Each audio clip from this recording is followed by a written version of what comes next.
for good reason. It's a tough, like, how do you go into a game and you just tell your team to just go all out?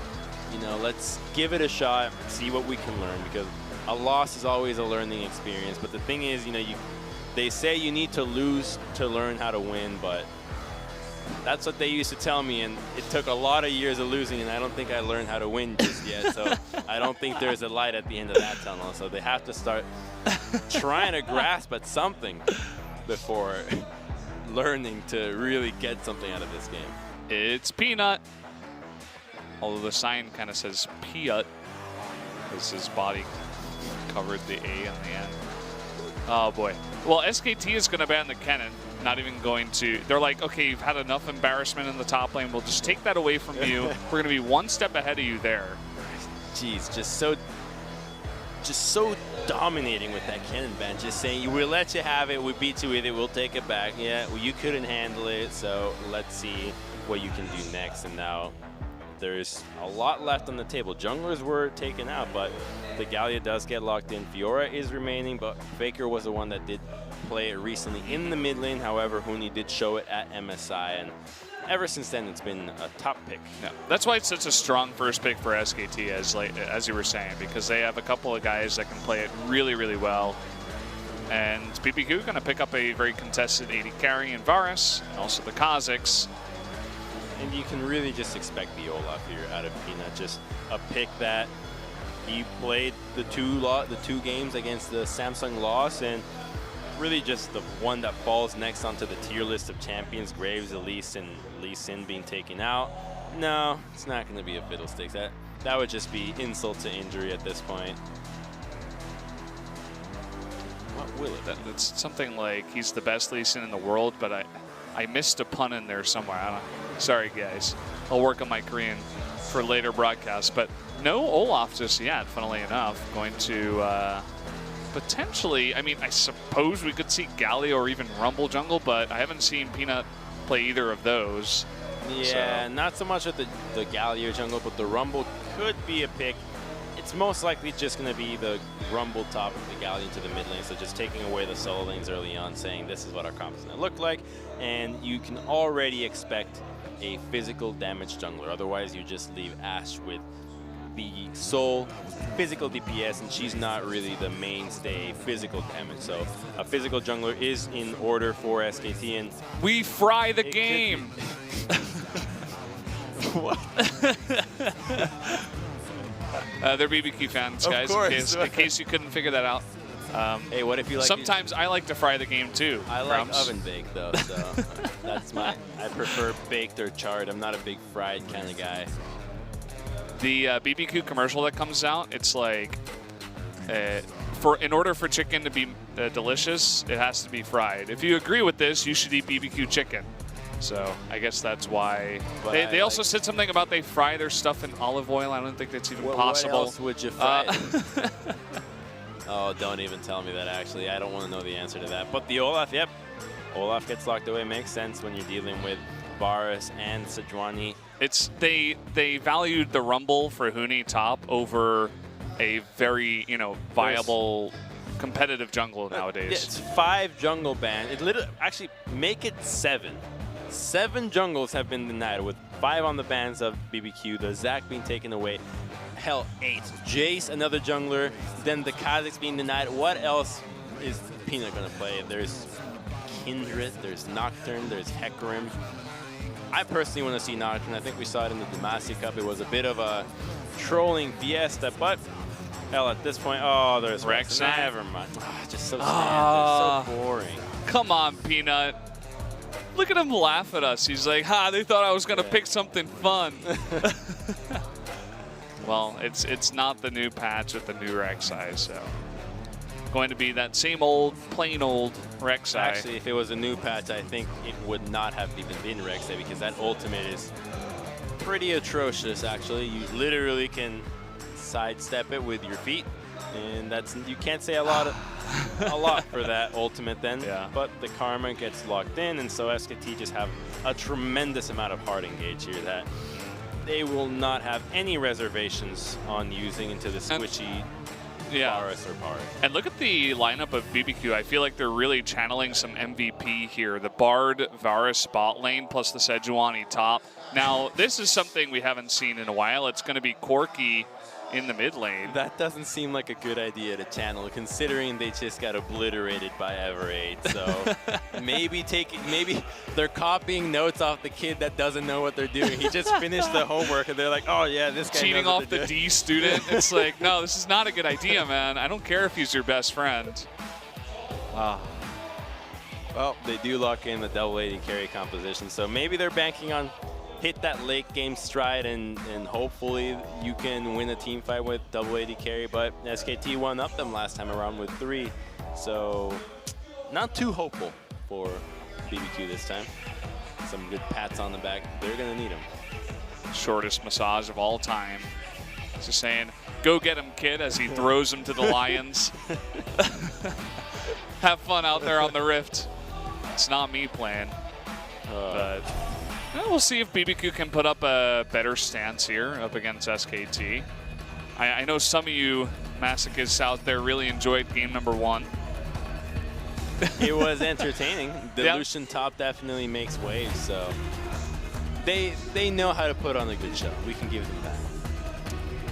Yeah, so pretty nice composition here. I haven't seen Peanut and Rek'Sai in a long time, but he did get banned out quite a lot, potentially 8 jungle bans, and so the tier list falls into Rek'Sai. And that really tells you what position Rek'Sai is right now, when after 8 bans, they're like, all right, fine, we'll play it. Fine, we'll play it.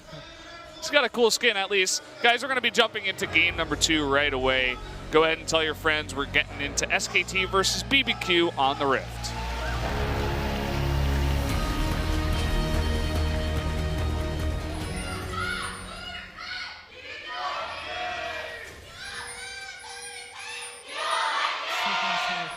Dang, I almost cut. I saw the ones cheering for BBQ this time around, front row and center, but I missed the SKT cheerleaders. I caught it, if you're curious. Oh, please tell me. Second row. Second row, got it. With the bag on her lap. Pinpointed. Yeah, that's her. She's the one. Very important. That stuff actually helps when you have somebody so passionately behind your every move. Yeah, could be a professional cheerleader in the future. Just doing a bit of scouting. Totoro's like, no, it's too much damage. Let's go home. And it is. Karma's base damage is level 1 with the Mantra Q. Just so strong. One of the strongest level 1 champions, actually. She's kind of on par with Olaf for her ability to just either chase you down, or if you face check her, then you are in trouble. Only 3 Doran shields. We have double corrupting pot on the side of BBQ.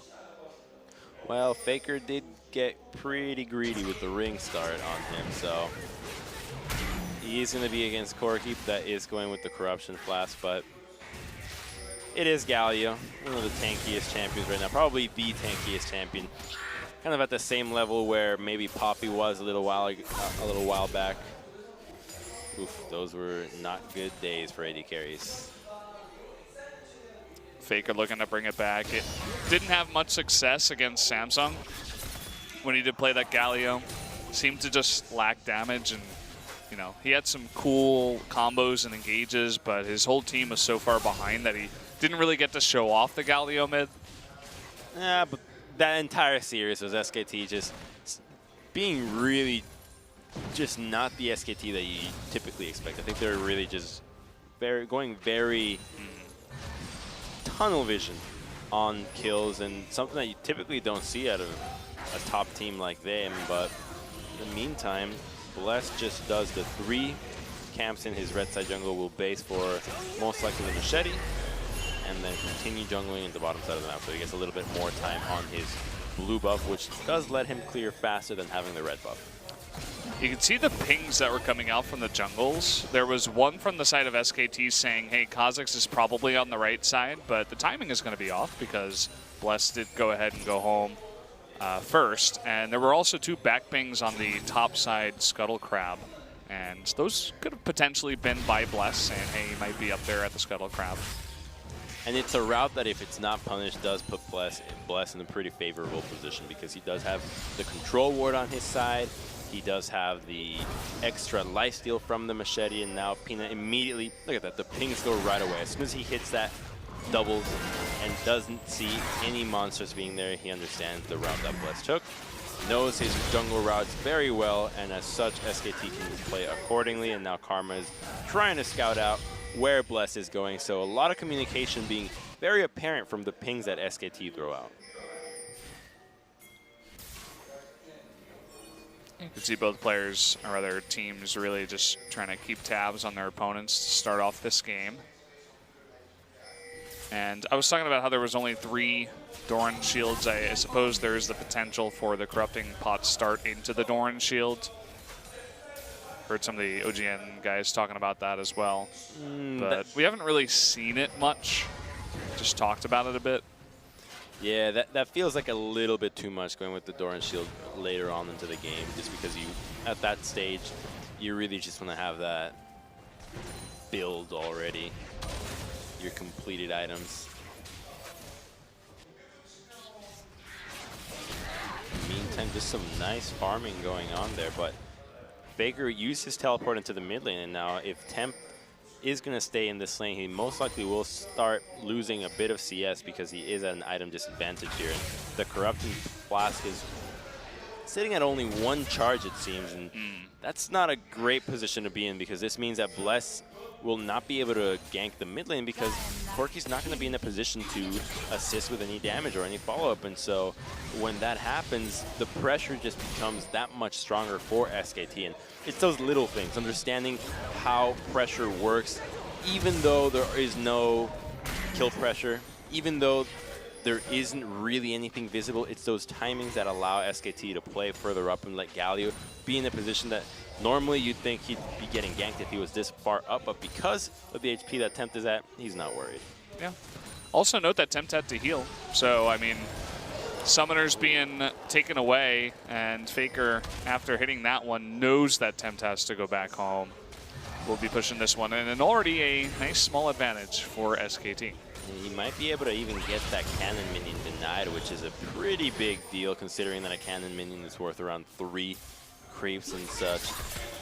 The lead, while it only looks about 6 CS, probably a little bit more than that in terms of actual gold. Yeah, Tempt's basically going to lose the entire front part of that wave. And look at that, the base, the dual base from Huni and Peanut. Great synergy there, basing together, coming out onto the map as teammates, as allies ready to take on whatever is next on Summoner's Rift, which it seems like it is moves towards the bottom side of the map. There is a TMAC completed on Peanut, which means that he's most likely just going for a crazy farm route that involves a lot of doubles and a lot of raptors. Farm, farm, farm. It's funny that Peanut is taking the Rek'Sai against Bless, a guy who has shown a ton of Rek'Sai in spring, saying, hey, you can do it, but I can do better. Well, the issue with Rek'Sai, she's basically designed to be the ultimate jungler, and then they realize, wait a minute, we designed the ultimate jungler. Why did we make this when everything else hadn't been designed to be such a great jungler, and then has to be nerfed because of her incredible prowess. And now she's just the 9th tier jungler. The 9th pick. The 9th pick. Well, Faker getting a bit frisky to flash forward for Bless, very confident. Oh, will he be able to ult away? Wow. There it is. What a play by Faker. Great timing to get out of that kill. Here comes Huni from behind. That equalizer, though. Crazy amounts of damage. Poor Bless. Almost just accepting it there towards the end. Had no way to get out of that one. They just seem unable to be outplayed. What a move from SKT. Faker makes it out in the first blood from Huni. That's such a good play. I want to see the replay of this. I wish we could also see the range on the heroic entrance, or the heroic exit in this case. Here it is. He gets caught out. He burns his taunt early, so he doesn't have that damage reduction. And right away, I like how Bless recognized that this is the time to go for it. Wow. Just trying to get out of there. He did have the bot lane nearby enough as well. And then this perfect equalizer. And the patience from Huni to just wait. How are they going to react? Understands how good his placement really was, and then just easy pickings after that. Goes for Bless too instead of Tempt. Going for the Kha'Zix without Leap instead of the Corki with the Valkyrie. So exactly. Very nice choice. Only the best choices here from SKT. The very best. The cream of the crop. Yeah. Well, they literally are the cream of the crop. They have been the cream of the crop for so long, you start wondering where the crop actually is at. They're so far ahead of the crop. Oh, man. I mean, when are we going to have a time where there's actually a team that consistently challenges SKT? That's the real question. You know, I'll tell you a story. Give it to me, Crumbs. The story. A bit of a personal story. So back in Season 3 Worlds, the one that SKT won, I remember sitting in the crowd. They had invited us to watch SKT, to watch the finals. We were doing some analysis in the meantime, but we saw SKT play the finals, and I remember sitting there thinking, maybe I chose the wrong path. Because they were playing so good, and I was like, this is the pinnacle of League of Legends, and we're so far behind from it that I just couldn't see in the foreseeable future how to even reach that level of teamwork and just immaculate play. That it was a demoralizing experience, and I can't imagine what it's like to play in a league and you have to see that and face it every day. Just means that I wasn't cut out for that life. Well, you've joined me here on the desk, Crumbs. We're happy to have you. Finding success in another line of work. Arguable. Arguable success. Yeah, I've been having some fun with you so far. Only good things to say. The most wholesome cast you'll find here in Korea. You know, I'd agree, except I think some of the topics that we've covered have been far from wholesome. Less than wholesome, yeah. Okay, wholesome. I can agree with that. That's true. In the meantime, a 4-man move from SKT in the bottom side. There is no TP from Huni, but there is one from Crazy. So this could be an ill-fated dive from SKT, but they are just pressuring for the tier 1. Ooh, they bait out the Tempered Fate. Actually does miss. Pino will get stunned, but he does burrow away. They just get distracted and give up the turret. Faker, will he get out of this one? The arrow will miss. Funnily enough, there's the heroic entrance. Will jump into his own death. Now the flash forward from Wolf. Crazy amounts of damage. Totoro forced to get out of there, but a double kill coming on in. Here's Crazy in the back, getting overconfident. Did we curse them, Crumbs? Uh-oh. Oh, he got it. The slow hits. There it is. That's the quadra kill for Tempt against SKT, going way too deep. And I want to say that it's really a big deal, but it kind of isn't. They got distracted and they lost the objective. First brick did go to SKT, and now they're also going to be able to get a tier 1 in the mid lane, so they get the objective advantage once again. So they always keep their eye on the prize. Granted, a little bit too much from SKT, and giving up those kills is not what you want to do, but if they keep playing like this, you can basically give away as many kills as you'd like, as long as you keep the objectives as your main focus. Come on, Crumbs. Give BBQ fans a little bit of hope out here. A little bit. Give them I'm too hungry for hope. Let them fry the game just once in their life. Here it is. The Tempered Fate does miss, but yeah, Ash just says, I'll just take the turret in the meantime. And Faker, not the tankiest champion here against the isolated Kha'Zix. Yeah, taking a bunch of damage. Pino flashes in, and you know that SKT could have disengaged here if Faker just immediately heroic entranced back to the bot lane and Pino just ran away, but they thought they could turn this. Didn't work out, and they do give the quadra kill to Corki. That's a ton of gold. Cannot deny that, but as you said, lots of objectives going over to SKT in the meantime. We'll see if Tempt can actually put the team on his back, or on his bus in this case.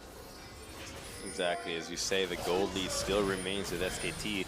About under 1,000, about a 2,000 gold lead for them so far, or a little bit over 1,000, my bad. Jesus, man. You know what they say, don't do math on cast. It's already happened. Well, Huni might die. Okay, never mind. no follow-up on the damage. Ghost not able to get close enough. There's the ultimate. Will hit Bang. Can they actually burst him down here? No summoners onto Bang. They finally do get the kill. As Faker just going to play with his food just a bit. And will run away. Will he turn it on to Ghost? Ghost, that is getting way too close. You got to know that Faker's got his flash. And Tempt, again, he wasn't there for the majority of the fight. He tries to come in and put all these dead bodies on his bus, but then decides against it. My God, that's macabre. Oh, boy. But BBQ have to be playing around Tempt. There's really nobody else on this team that can kill anybody. He's got a 13-minute Trinity Force is on his way for his Blade of the Ruined King. So he's so strong, but if they keep fighting with anybody else, they are going to keep losing fights. So BBQ needs to show a little bit more patience, some more composure in their win condition right now. After that fight, the win condition becomes Tempt. They got to act that way. Very true. I mean, you look at the 4-0 Corki, but then you also look at the 2-0 Huni on the Rumble up in top. So, you know, 2 kills behind, but he's got extra objectives, probably even on the gold. And nice arrow here. Good follow-up with the equalizer. It's a good play overall. And Huni barely capable of surviving there with the Inspire from Karma. Just gets away, but here comes another nice Sejuani ultimate. Gonna hit straight onto Bang, and we're gonna just cut straight back to live. Ghost, actually, he was exhausted, and I think one more auto would have done it to kill Huni, but he actually stutter-stepped back and was out of range there and allowed Huni to flash away. So it was potentially a small mechanical mistake. Ooh, that's not what you want to see, but, you know, after that game 1, can you really blame them? Spirits destroyed. There is a package here onto Tempt, though, so they can do something to bring their hopes back. If he got taunted and killed, that would have been the most depressing thing. Either way, he is still here with the package. Can use that to try to zone out the members. Will bring some of that in front. Will they commit to this Ocean Drake? Huni's here, and where is Sejuani going to teleport to?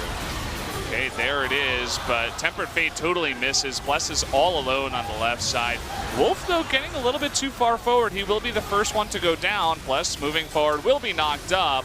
Heal coming out does keep him alive. Faker going really deep, actually. Crazy not able to dodge that charge. Nice snipe there onto Kha'Zix. Will trade the kill. And you really don't expect that much damage out of Galio. He's going to proc the stun. Oh, there it is. Nice stun. So BBQ able to pick up a kill. After all of that, they do not get the Ocean Drake, it looks like. Yeah, it went SKT's way. Bless was zoned out of the pit. And so the objectives once again go SKT's way, which is just what they have their eye on the prize. This is typically what happens when you see SKT get a little bit funky with their games, playing with their food, just giving them a little bit of kills. 3 kills down, but it doesn't matter to them. They know they're getting what the real value in this game is, which is the dragons, the turrets, the buffs. Just such an impressive ability to keep composure onto this, because so many times when you see teams behave this way where they keep going for kills, they never are able to secure objectives simultaneously, but SKT just seemingly do it every time. We're going to look at the replay right here, and it's going to be a long one here because this dragon does get started, and BBQ do try to finish this one, but the package expires. Take a look at Bless. He gets zoned out in the bottom side from Rek'Sai going in. Totoro is a professional arrow eater. Does not hit the Tempered Fate once again. But yeah, Peanut able to get close enough, go in and smite that one. And it's kind of a disappointing fight too. You know, Huni gets super low, and then one by one they get picked off. But they're always trading kills as they do get picked off. And it's always fine as long as you get the objectives. It's pretty much the biggest lesson you ever take away from improving at League of Legends. It's never about the champions. It's always about the objectives, and the champions are just a result of you getting the objective and somebody being in the way. Coach Crumbs coming to you guys in 2020. Yeah, I should be charging. Charging the Twitch chat for all this knowledge you're giving them right now. Maybe not. BBQ, they're sticking in it in terms of the gold. They're not that far behind, and at least it's not Infernal Drakes. You know, just a couple of Ocean Drakes. Will be quite nice against the poke that the Fed Corki will offer, and not just the Fed Corki, but also a bit of Varus and even a bit of Kha'Zix. And that gold that SKT has, they're going to be using it right now to get vision in the red side of the map. This is exactly what we need to see out of teams that are playing the Ashe. Just secure deep vision so that you can know who is a viable target to be arrowed at. And once you see who you can go for, then you just keep chucking out arrows left, right, and center and really accelerate your advantages that way. So, you know, makes his way to the red side of the map. And even though Baron isn't up right now, they did take it in under 23 minutes last time, but they will commit to getting onto Huni. Yeah, Four-man? There's 4-man onto him immediately. The Rift Herald has started. And this might just be the name of the game here, trading kills for objectives. It seems like that's all they really care about. They even traded that for a Raptor camp as well. Oh, that's the first objective they lose to this trade. Nice smite. Ooh, the Temper Fate actually hit someone. Here we flash. go, bang. He is going to flash, but there is that stun from Totoro. And finally, some kills are coming in here for BBQ. They do pick up Ashe. Bang right now, 0-3. Just have 3 assists, Yeah, though. a good proactive move by them, moving in the bottom side. And big greedy there from Bang, knowing that his team was taking Herald in the top side of the map. And the Herald does go to the jungle. And it really seems like these teams have decided that Herald is better suited for junglers and not laners at the time. But still up in the air. I think the debate has yet to be proved from results. We still need to see somebody really make the most out of it. And here it comes again. He thought he had it, but it's a ward. Ooh, wow. The final, the Achilles heel, the leg. Oh. Oh, man. Nice stun there, too. Totoro actually coming together here on this Bard pick, making it work. He's going to have to get a lot more picks just like that to have a chance in this game, because it still feels like SKT just dictating everything and BBQ just reacting to whatever SKT decides on doing. And now they have set their sights on this blue quadrant of the map, preparing for potentially the next Ocean Dragon. Not the craziest dragon, so it might be utilized simply as a way of getting picks. And so they move away after the vision has been set to get control back to the mid lane. And now SKT once again back in the driver's seat for this game. What do they want to do next? Well, the next question is, where is this Rift Herald going to come up? Are they looking for a pick mid and then they'll push it down mid? I mean, they're going to engage onto Peanut here, not committing. No ultimate thrown out there by Crazy just yet.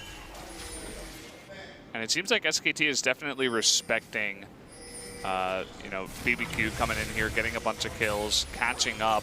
You do see the Blade of the Rune King is finished on Tempt right now. He really is the big carry and bus driver for BBQ at this moment in time. Exactly. They have to acknowledge that at least BBQ has some power in them. They have given them 10 kills away, so if they mess up a fight, there is a potential that they even lose a Baron out of this because of the double blade, the isolated damage from BBQ. So SKT being a little bit more cautious now that the objectives on the map are much more valuable than what they were before. Keep in mind that SKT is still a tower ahead, but the gold is relatively close. And finally, BBQ is going to pick up one of these dragons, denying SKT from having 3 Ocean Drakes. So they're beginning to get this ball rolling slowly, but it's rolling. I think Huni can go for this 1v1 if Tempt was to face check him. There is no magic resist on him just yet. The base damage is on a Rumble. That's quite... Whoa! Straight into it. Gonna lock up 2 members. I think the Chain of Corruption did miss, though. That is going to be Bang going down before this fight even really begins. Ghost in the back will be flash taunted, though. He does get taken out. Meanwhile, Huni going 1v5 will get taken out. There's going to be 2 members of SKT going down. Peanut does survive, so they still do have their smite, rather.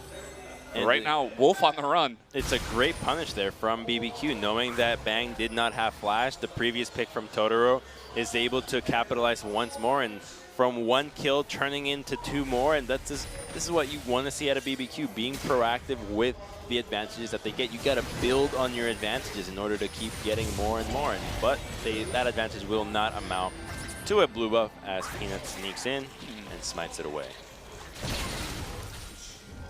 So now we're in a point in the game where BBQ is definitely coming back in a big way. You were talking about how they do have this scaling comp. They have both Corki and the Varus, plus the Kazakhs. And Sejuani, who's sitting at 2-0-6 with some pretty decent farm, not too far behind Huni on the Rumble. So definitely will be quite tanky, even as the Iceborne Gauntlet, so a bit of damage built in there as well.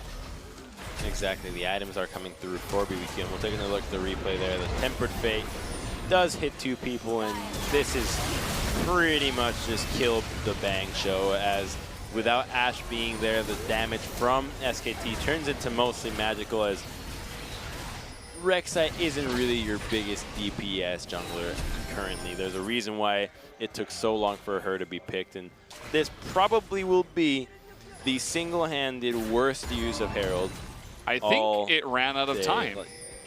You know, it's only 4 minutes, right? Yeah. So Peanut can't hold it forever. I think he was just forced to place it out. Yeah, that will distract BBQ, and they are going for Baron now. Corki's not here, though. He is in the lane, and Kazakhs might be looking for a seal. They don't have vision with the control ward, but Tempered Fate goes through. The taunt is going to miss. Can they convert from here? Faker extremely tanky. The Chain of Corruption will miss. Faker, he was really tanky, but tanky, not enough. There is that taunt. Finally, the equalizer does come down. Arrow is going to go through the goalpost as it hits absolutely no one. Totoro going really deep, looking for that stun. Bang in the back, extremely low. Is able to pick up the kill. Still on the run. He's going to hit the blasting plant, and he does survive. SKT turns this around in a huge way. This team just cannot lose. How do they keep doing this? Just miracle after miracle. What seems like a fight that SKT surely would lose and maybe even throw a Baron at it, just out of nowhere, Bang shows up again, and SKT walk away victorious out of this fight.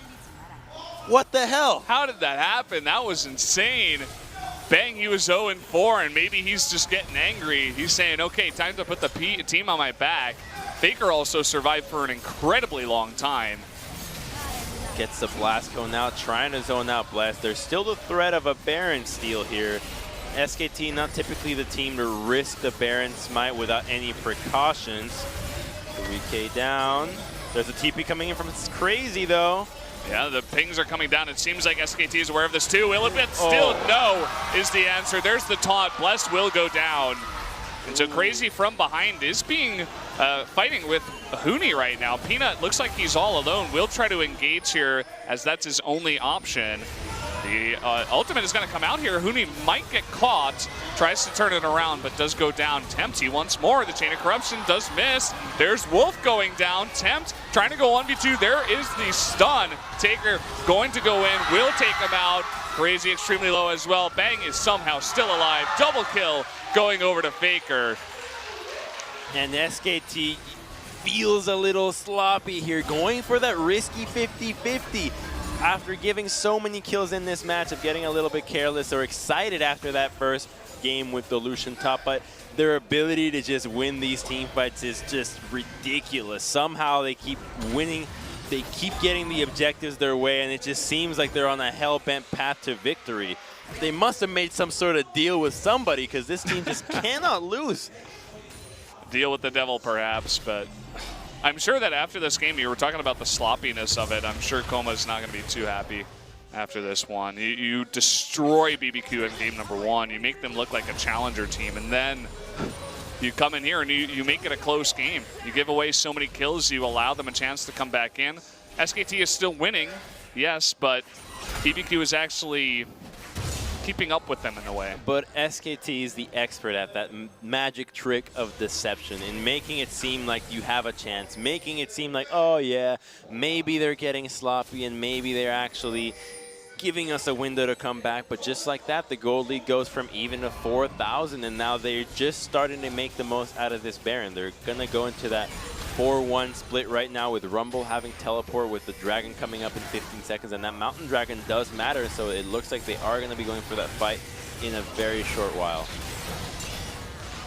Here we go again. Peanut in a bit of a danger situation. Will be locking up, and there's the stun onto Tempt. Equalizer will come in. So much damage. Grouping up against Rumble. Never what you want to do. It looks like Crazy will meet his maker up here. Faker on the chase. Ghost is going to go down, and that is 2 members of BBQ that will die.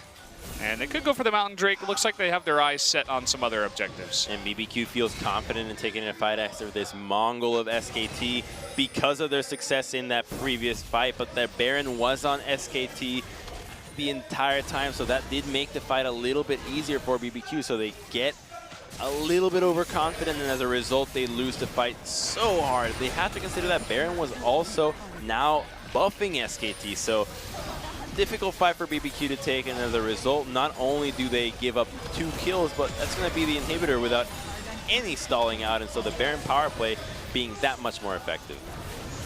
Yeah, the only thing that BBQ could really do is stop Huni's push in the bot lane, and even then the tower did take a little bit of damage. And Huni's just waiting here still. Okay, just going to poke Bless a bit, say, hey, this is our blue buff. It's like, hey, you wanted this? No. Let me fry you up. Yeah, this chicken's extra crispy tonight because we'll take another look at the replay here. Varus and Sejuani going on to Gallia right now, and even though the chains do hit, there is no follow-up right away, but the equalizer, really the story of this fight. A 5-man equalizer. You really can't ask for a better ultimate than that, and as a result, the fight is won with flying colors. Faker with the flash on, and he really wanted that kill, making sure he could secure some objectives without Ghost in the mix, who could wave clear pretty reliably for his team. And so that's going to be the Mountain Drake as well. That'll be 3 Elemental Drakes going over to SKT. Next one will be that Elder Drake.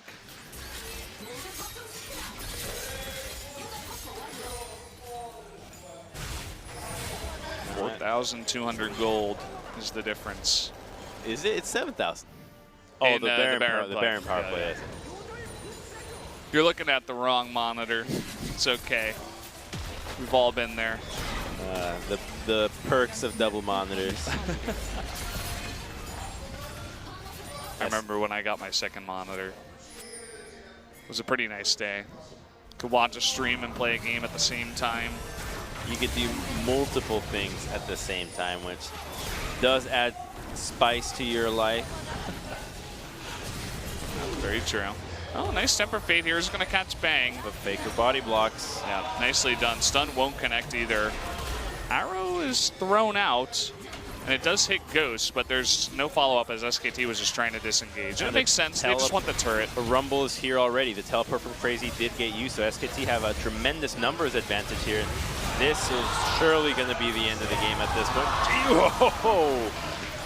Really nicely done. Just following up, Ghost a little bit too far ahead. Equalizer really on point, and there's a reason why they were comfortable giving Huni Rumble and letting Peanut just play on the Rek'Sai. Say, okay, you can ban out 8 different jungles. It doesn't matter. Huni has this Rumble, and he's really performing ever since the beginning of the game. This is the kind of match that is so one-sided that it really doesn't matter what the picks were. That if you're a foreign team, don't look into this as an example for what to pick. This is SKT just obliterating BBQ, and now the Nexus is under fire. Will they be able to defend this, though? Do they want to defend this? Do they want to stay in here? They're locked into this jail with SKT. Maybe we don't want to defend. Well, they're going to make the KDAs a little bit better as SKT takes 2-0 victory over BBQ. Kind of what we expected. BBQ trying to make it interesting. I think SKT just wanted to make Game 2 a little bit better for the fans. And guys, I think you can definitely say that you should go ahead and lower your cocks because BBQ with a 0-2 score here up against SKT. Ugh. Another day. Me and Crumbs, we're going to go to BBQ Chicken tonight. We'll pay him back. We'll acknowledge their efforts, but SKT coming back, the team that we thought, oh, maybe they're going to struggle for more than week 1, and nope. Week 2, they're right back into it, and BBQ just not really sure what happened. Completely stunned after that game. Back to the drawing board on this one, boys. Yeah, definitely a rough game there, especially where if you just look at the scoreboard as your BBQ, you know, obviously we have all the numbers in front of us, all that good stuff. But for them, they're like, okay, we have Tempt, one of our big carries, our mid laner. He's 6-0-2. Can he carry us? No.